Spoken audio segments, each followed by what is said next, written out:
Bonjour à tous et bienvenue dans ce nouveau webinaire Investui. Donc, on va directement commencer parce qu'aujourd'hui, il y a un petit impératif pour Self-Invest à 14h30. Donc, je devrais libérer le poste. Donc, je pense qu'on m'entend bien, qu'on me voit bien. Si toutefois ce n'est pas le cas, n'hésitez pas à vous manifester. Voilà, bonjour, bonjour, bonjour et bienvenue. Donc, le webinaire est enregistré, donc vous aurez bien sûr la possibilité de le revoir en replay d'ici quelques jours. Normalement, je vais le poster samedi matin. Donc, si vous n'avez pas le temps de le suivre en totalité, vous pourrez le voir à nouveau. Donc, vous avez un onglet pour les questions. Donc, si vous voulez me parler, c'est le biais qui vous est offert pour communiquer avec moi. Donc, n'hésitez pas. En général, je vois les questions tout au long de la présentation. Sinon, je vais essayer d'y revenir avant la fin.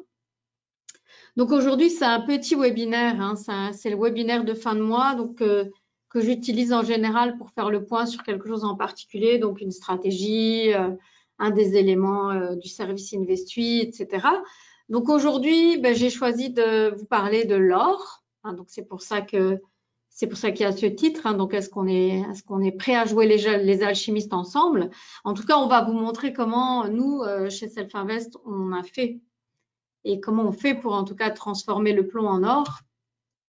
Donc c'est parti pour une petite présentation. Alors déjà, il faut savoir que l'or, c'est vraiment un instrument financier qui est bien aimé. Donc c'est quelque chose qui a un fort pouvoir d'attrait. Donc il y a vraiment une espèce de fascination autour de l'or. Donc tout le monde connaît l'or, tout le monde en a à la maison, plus ou moins en grande quantité évidemment. Donc ça c'est une autre histoire, mais personne, quel que soit le pays du monde dans lequel on se trouve, personne n'ignore la valeur de l'or. Alors, d'où est-ce que vient ce pouvoir de fascination? En fait, il y a plusieurs origines qui font que l'or est vraiment quelque chose de fascinant. Il y a plusieurs facteurs qui sont à la fois historiques, culturels et matériels, évidemment. Et ça, ce sont des facteurs qui sont entremêlés au fil des siècles pour conférer à l'or, en fait, vraiment cette place particulière dans l'imaginaire collectif et qui a créé un système de valeurs à travers le monde qui est encore jusqu'aujourd'hui. C'est déjà parce que l'or est rare et inaltérable, donc ça ne rouille pas, ça ne ternit pas, ça ne corrode pas. Il y a un fort symbole lié à l'immortalité, donc c'est vraiment un symbole d'immortalité. Quand on va comparer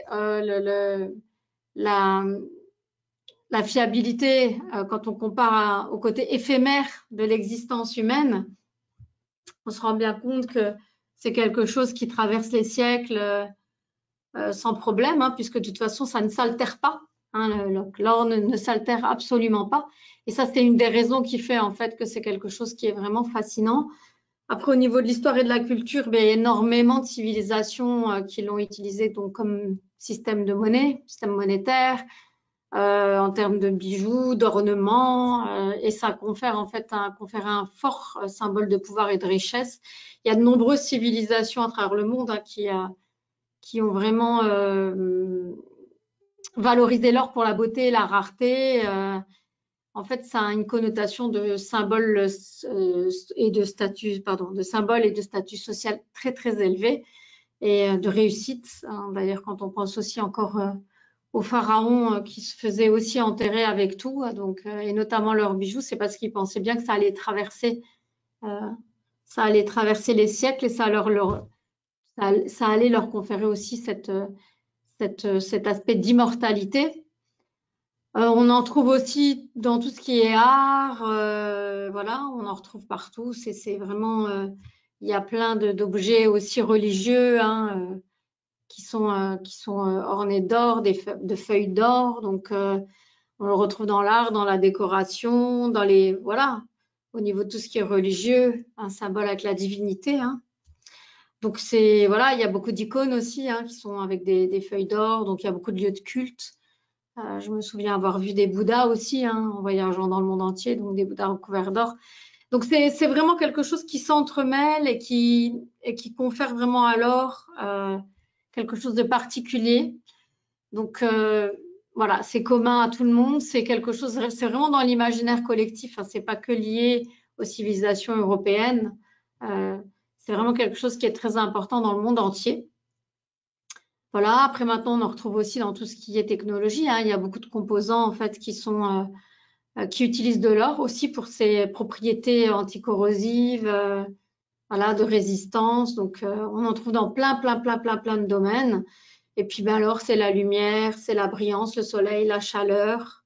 Donc, c'est quelque chose qui donne une impression d'énergie vitale. Donc, ce qui fait que, enfin, tout ça, tout combiné, l'or est vraiment utilisé partout, quasiment au quotidien, dans toutes les civilisations depuis vraiment des milliers d'années.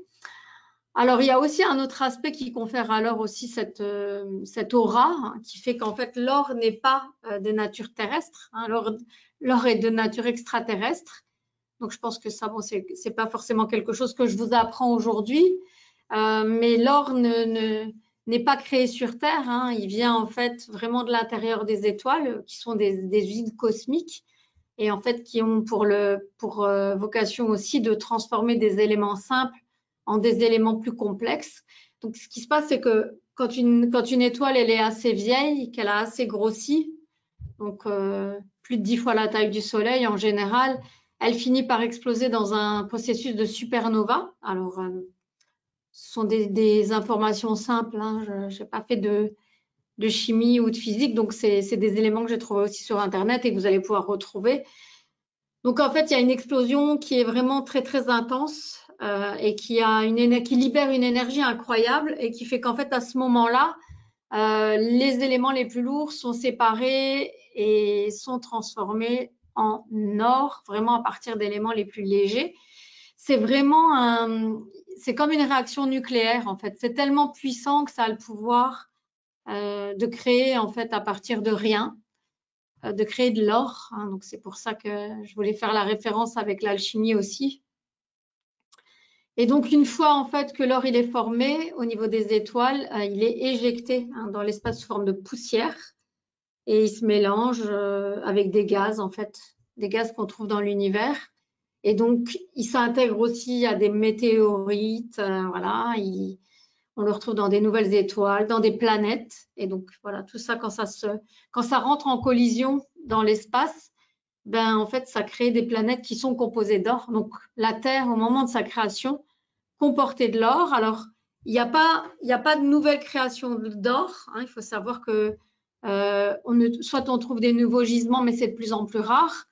Donc, ce qui se passe, c'est qu'en fait, on trouve des nouvelles méthodes de forage qui fait qu'on va trouver de l'or là où il n'y en avait plus, puis sinon, il est transformé, en fait, hein. C'est beaucoup de la transformation, c'est fondu. Donc, voilà pourquoi il y a toujours autant d'or, voire plus. Puis de temps en temps, eh ben, il y a aussi des nouvelles météorites, hein, qui rentrent en collision avec la Terre et qui font qu'on, de temps en temps, on a de nouveaux gisements d'or aussi. Mais c'est beaucoup plus rare, ça vient plutôt vraiment des nouvelles méthodes d'extraction. Et donc, il faut savoir que la demande en or, elle ne cesse d'augmenter, hein. Donc, tous les ans, c'est très bizarre, mais comme ça pousse pas sur Terre, c'est très bizarre à comprendre. Mais voilà, entre la transformation, les nouvelles méthodes de forage, fait qu'on en trouve là où finalement on pensait pas en trouver. Les nouvelles méthodes aussi d'orpaillage, hein, finalement, on arrive à trouver, à récupérer de l'or là où avant, avec les méthodes qu'on utilisait, c'était pas possible, ou en tout cas, on le voyait pas. Donc, tout ça mélangé fait qu'en tout cas, la demande en or, l'or augmente et la demande en or, elle augmente aussi. Alors, il faut savoir qu'il y a plein d'éléments qui utilisent de l'or, hein, sur cette terre, comme j'ai expliqué, hein. Ça va vraiment des bijoux aux investissements, à la technologie, aux banques centrales. Donc, il n'y a pas qu'une seule utilisation de l'or. Et comme vous pouvez le voir sur ce petit fromage que j'ai réalisé à partir des données que j'ai trouvées, donc, on voit bijouterie, investissement, banque centrale, technologie. Mais il y a quand même deux éléments principaux qui ressortent, qui sont les investissements et puis la bijouterie. Donc, la demande de bijoux en or est principalement tirée par des marchés clés, hein. C'est les marchés émergents, hein. Il y a beaucoup en Inde, en Chine. L'or est vraiment important culturellement et il est aussi très utilisé au niveau des célébrations de mariage. c'est vraiment impressionnant en fait à ce moment-là. Il se part d'or, donc il y a énormément de bijoux. Je ne pense pas que ce soit forcément des informations que tout le monde connaît, mais c'est vraiment les marchés émergents qui tirent la demande en or vers le haut en termes de bijouterie. Et puis, les investissements, là aussi, hein, ça continue, l'inflation, les craintes de l'inflation. Donc, les gens, en fait, vont acquérir de l'or pour se réfugier, hein. Donc, ce sont les deux principales raisons qui font que l'or va monter. Alors, qu'est-ce qu'on fait finalement de ces informations? Eh bien, ces informations-là, notamment le fait que ce soit extrêmement utilisé en bijouterie et pour les investissements, ça donne en fait lieu à des mouvements récurrents sur les marchés. Donc, c'est-à-dire que pour la bijouterie, donc les mariages sont célébrés. Ce qui se passe, c'est qu'on ne fait pas spécialement de stock. Donc, il va y avoir une demande en or en fait en fin de semaine pour créer les bijoux. Ça, c'est la première raison.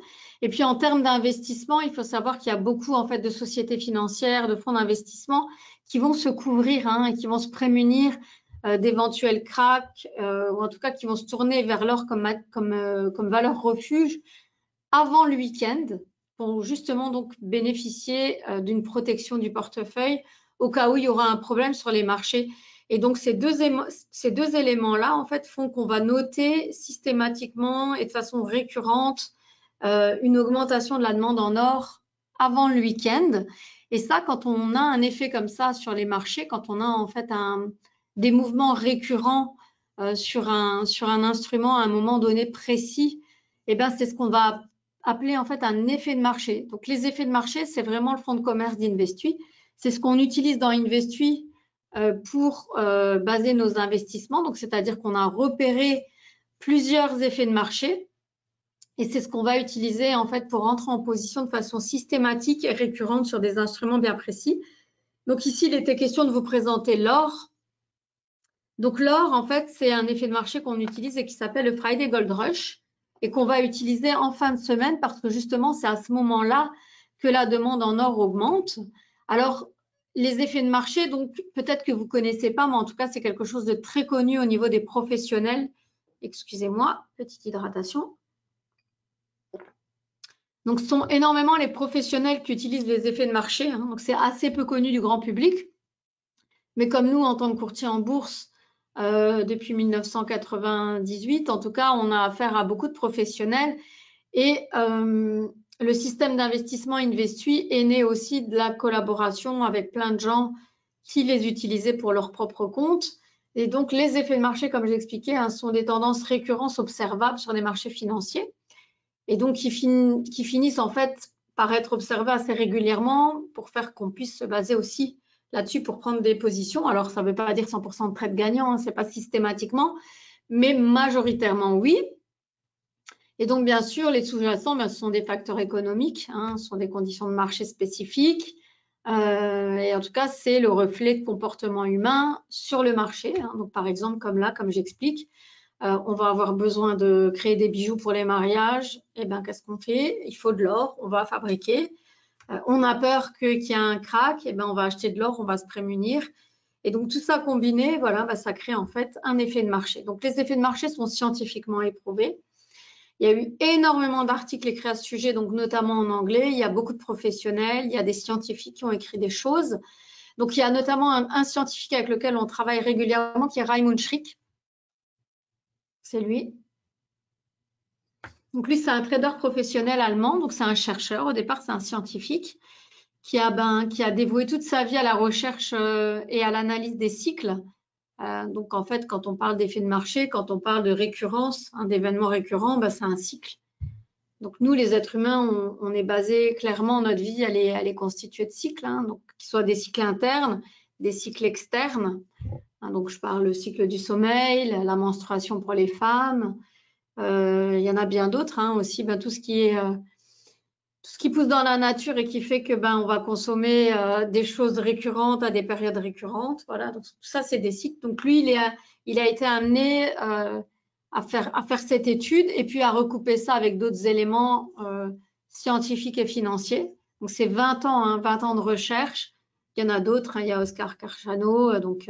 fait, c'est des gens qui ont écrit vraiment des articles. Donc, c'est notamment en anglais. Donc, si vous allez sur le site, vous allez pouvoir les retrouver. Par contre, l'e-book de Raymond Schrick, on l'a traduit en français. Donc, vous pourrez le trouver aussi sur le site de Self Invest. Je ne sais pas si j'aurai le temps de le montrer aujourd'hui, mais en tout cas, dans le prochain webinaire de milieu de mois, qui est le webinaire classique global Self Invest, Investui, et bien là, je présente tout et je donnerai le lien sans faute. Mais en tout cas, c'est des choses qui ont donné lieu à des analyses crédibles, ce sont des effets saisonniers et c'est vraiment exploité par les professionnels et ça donne des très bons résultats dans le temps. Alors, voilà, ce qui me fait dire que ça donne des bons résultats, c'est notamment des études comme celle que vous voyez. Donc, par Seasonax, c'est un organisme d'études statistiques. Hein, voilà, donc ils mènent des études. Ils ont comparé différents types d'investissements. Donc, qui sont des investissements qui tiennent la route, évidemment, mais qui donnent différents niveaux de rendement annuel. Et ce qu'on peut voir en comparaison, c'est que la saisonnalité, hein, donc de laquelle font partie les effets de marché, c'est finalement donne finalement les meilleurs rendements dans la durée. Donc là, c'est 216 années d'études. Hein, donc, on a un recul sur 216 ans, 4 classes d'actifs, 68 marchés. Et donc, même si les autres donnent des bons rendements, en fait, on voit que la saisonnalité, à la fin, donne finalement des meilleurs rendements. Donc, en comparaison au suivi de tendance, au carry trading, au momentum, qui est très bien utilisé aussi. Excusez-moi. Et que nous, on utilise aussi chez Self Invest dans un autre système, hein, qui est Free Stocks avec les Stockbox. Mais en tout cas, on voit qu'en gros, ça donne à peu près du 12% de rendement par an. Et c'est finalement ce qu'on a pu aussi observer à Kinvestui hein, tout au long des années d'existence, hein, puisqu'on existe depuis 2020. Alors, comme j'expliquais, les effets de marché, ce n'est pas 100% de trades gagnants, mais en tout cas, sur plus de 10 ans de recul, on est à 58% de trades gagnants, donc depuis 2009, donc c'est quand même une majorité. Et ça aussi qu'on voit si un système d'investissement est bon, c'est que majoritairement, il donne des transactions gagnantes, hein, tout simplement. Donc, en tout cas, donc ce qu'on peut constater, c'est que depuis plusieurs années, les effets de marché donnent des bons rendements. Donc, on est à une majorité de trades gagnants hein, depuis 2010. Chacune des 4 stratégies qu'on utilise, parce que le Friday Gold Rush, c'est une seule des 4 stratégies. Hein, donc, le Gold, c'est une seule stratégie sur les 4. Il y en a 3 autres qui donnent aussi des bons rendements. On sait qu'Investui, sur 2010, c'est jamais 2 années consécutives de perte. Donc, c'est une majorité d'années en gain. Pas 2 années consécutives de perte. Donc, c'est des très, très bons résultats. Donc, depuis 2020, les résultats d'Investui, donc à ce jour, hein, donc c'est-à-dire que tous les trades qui sont fermés à ce jour, depuis janvier 2020, on est à 75% de gains avec un compte futur à 25 000 € en risque modéré. Donc, nous, on a un compte futur 25 000 € risque modéré. On est à 75% de gains nets. En sachant qu'en 2003, on a réalisé 37,4%. Donc, ça, c'est sur une année. Ça, c'est sur donc 4 ans, hein, puisque l'année 2024 n'est pas terminée. Hein, donc, on va bientôt terminer la 5e année d'existence. Donc, ce sont des très, très bons rendements. Mais donc, en moyenne, on est plutôt sur du 12%. Hein. Donc, cette année, depuis janvier 2024, l'ensemble des 4 stratégies, à l'instant T, donc que les trades fermés, on est à peu près à 19% de gain pour 2024, soit un gain de 4 825 €. Donc ça, c'est dans la globalité. Ensuite, pour le Friday Gold Rush à lui tout seul, donc depuis 2024, on est à 4 911 € de gain grâce au gold. Alors, on ne le prend pas, le gold, on n'est pas en buy and hold, c'est-à-dire qu'on ne prend pas une position sur l'or en début d'année pour en sortir en fin d'année. Hein. Donc, c'est ça que j'expliquais, c'est qu'on va prendre une position toutes les semaines.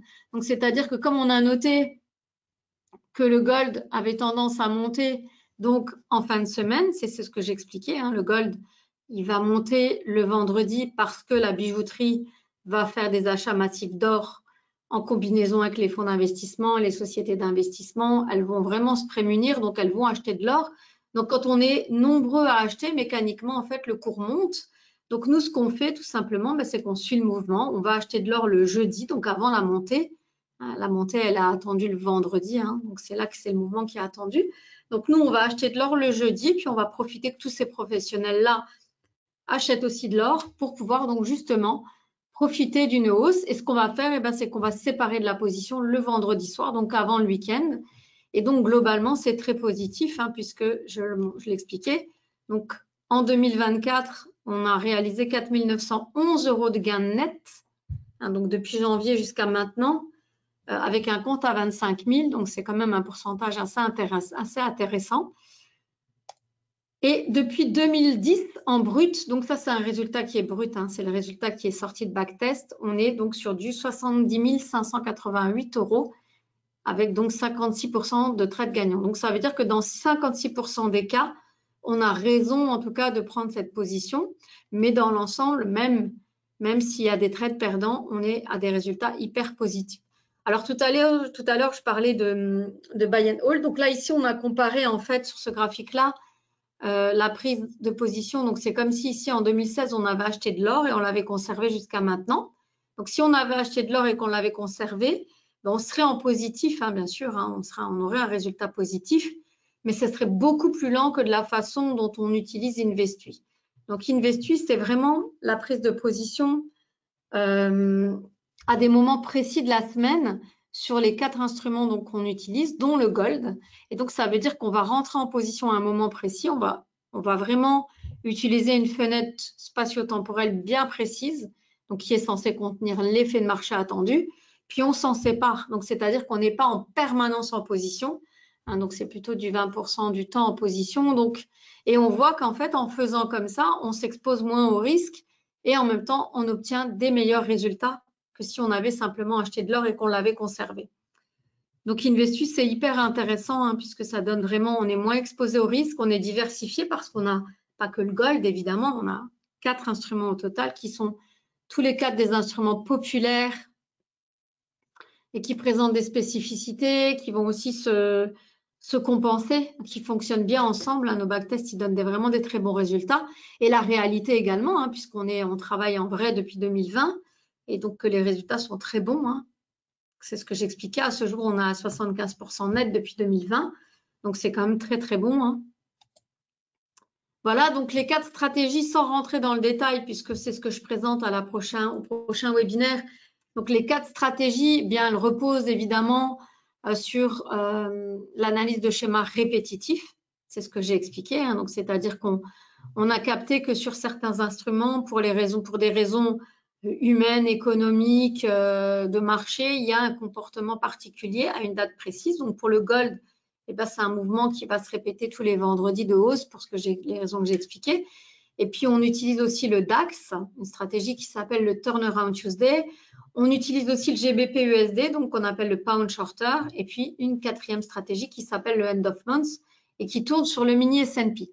Et donc, je détaillerai évidemment les 4 stratégies en détail dans le prochain webinaire. Mais je vous montre donc la courbe backtest depuis 2009 de ces 4 stratégies ensemble. Donc, c'est du service Investui au final, hein, puisque c'est comme ça que ça fonctionne. Et donc, ce sont des très bons résultats, même si c'est du brut. Alors, en net, on a forcément des moins bons résultats parce qu'il y a les commissions à retirer. Mais en tout cas, chacune des 4 stratégies donne des résultats positifs et l'ensemble également. Donc, j'expliquerai dans le détail les 4 stratégies au prochain webinaire. Donc, n'hésitez pas à vous inscrire. C'est le 15 novembre à 14 h.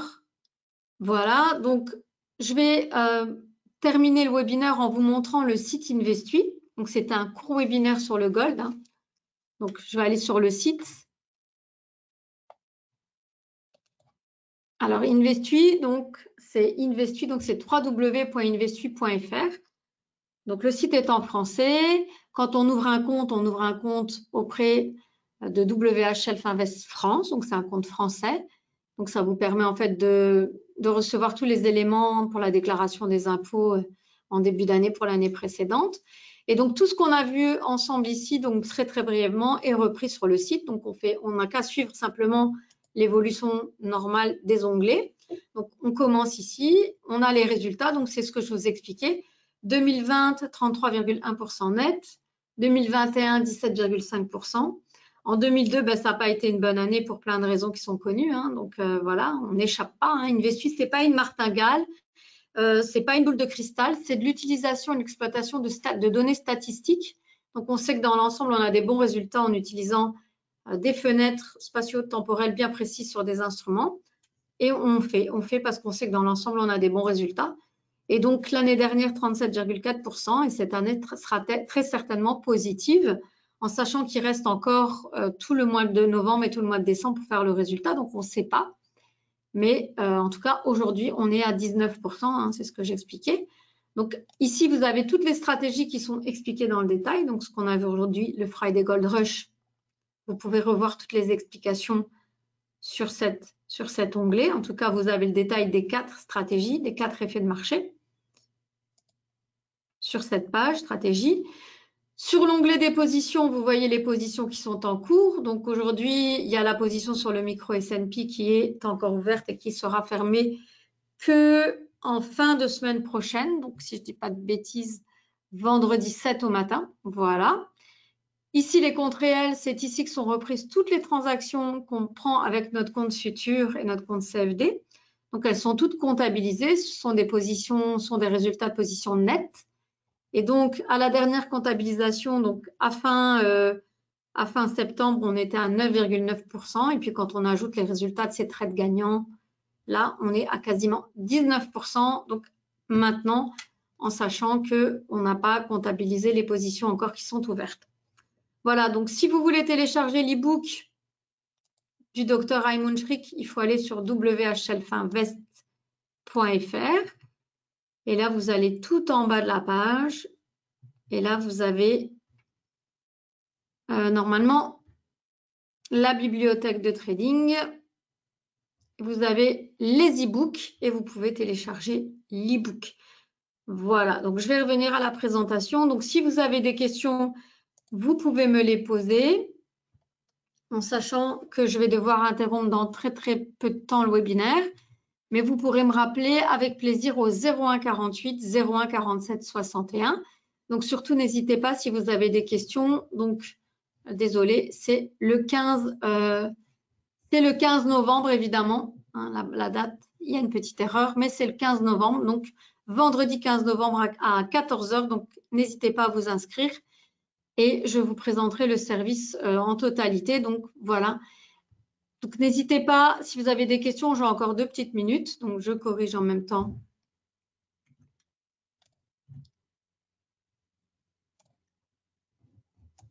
Voilà, c'est le 15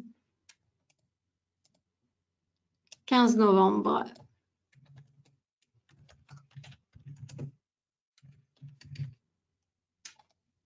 Voilà. Je ne sais pas si je ne vois pas de questions en particulier. Donc, si vous n'avez pas de questions, je vais m'arrêter ici et je vais laisser la place à mon collègue qui va donc fournir la suite.